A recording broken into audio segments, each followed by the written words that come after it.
పేద మధ్యతరగతి కుటుంబాలకు అండగా నిలవడమే తెలుగుదేశం పార్టీ లక్ష్యమని పశ్చిమ నియోజకవర్గ ఇన్ఛార్జ్ బుద్దా వెంకన్న అన్నారు. మంగళవారం విజయవాడ పశ్చిమ నియోజకవర్గంలోని 37వ డివిజన్ మెయిన్ రోడ్లో నిర్వహించిన ఇంటింటికి తెలుగుదేశం కార్యక్రమంలో పశ్చిమ నియోజకవర్గ ఇన్ఛార్జ్ టీడీపీ జాతీయ ఉపాధ్యక్షులు బుద్దా వెంకన్న పాల్గొన్నారు.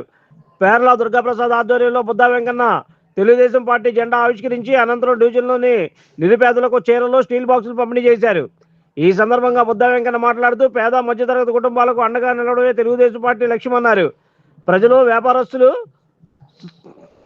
సమస్యలను నేరుగా తెలుసుకొని వాటి పరిష్కారానికి కృషి చేయడమే ఇంటింటికి తెలుగుదేశం కార్యక్రమం ప్రధాన ఉద్దేశమని తెలిపారు. ఈ కార్యక్రమంలో డివిజన్ పార్టీ అధ్యక్షులు అమరా మురళి, వడ్డెర కార్పొరేషన్ చైర్మన్ మల్లెలేశ్వరరావు, నూకల నాగేశ్వరరావు, మాజీ కార్పొరేటర్ ఉమ్మడి చంటి, బుద్దావారిగుడి చైర్మన్ పిల్లా సుదర్శన్, సోలంకి రాజు, పి బోసుబాబు, వివికే నరసింహరావు, శనీశ్వర స్వామి దేవస్థానం డైరెక్టర్ నందిపాటి నరసింహరావు, బుద్దావారిగుడి డైరెక్టర్ ఉప్పిడి రాము, మెండి జ్యోతి, ఏ లక్ష్మి, మల్లేశ్వరరావు, మల్లికార్జునరావు, బి మల్లేశ్వరరావు, టి సుబ్బారావు, ఈగల సాంబ, కె గంగాధర్ రెడ్డి, అజీజ్, కుంచం దుర్గారావు తదితరులు పాల్గొన్నారు.